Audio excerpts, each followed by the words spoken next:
Ya, hiburan masih tetap kita lanjut. Untuk lagu yang berikut ini, di sini kami panggil Pak Soleh dulu, Pak Soleh dulu, agar kiranya sudi menyumbangkan satu nomor lagu kesayangannya. Pada Pak Soleh, waktu dan tempatnya saya persilakan.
Dengan derita yang tertahan-tahan,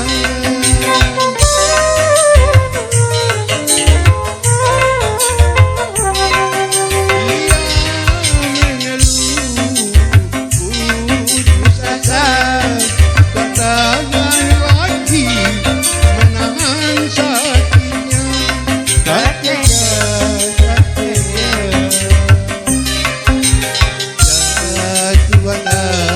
Pada dosanya sehingga kau mengazabnya.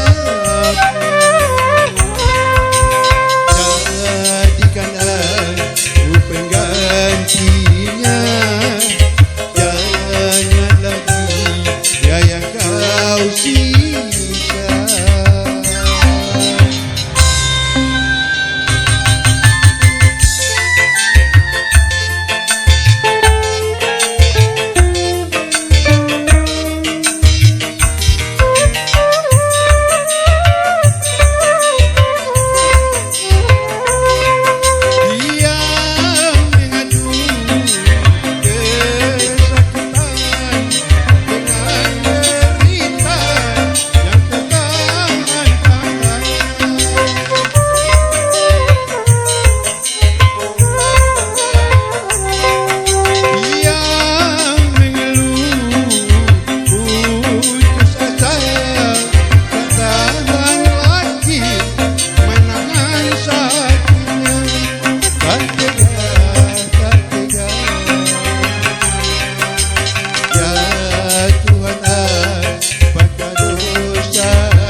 Penggantinya, jangan lagi dia yang kau sisa.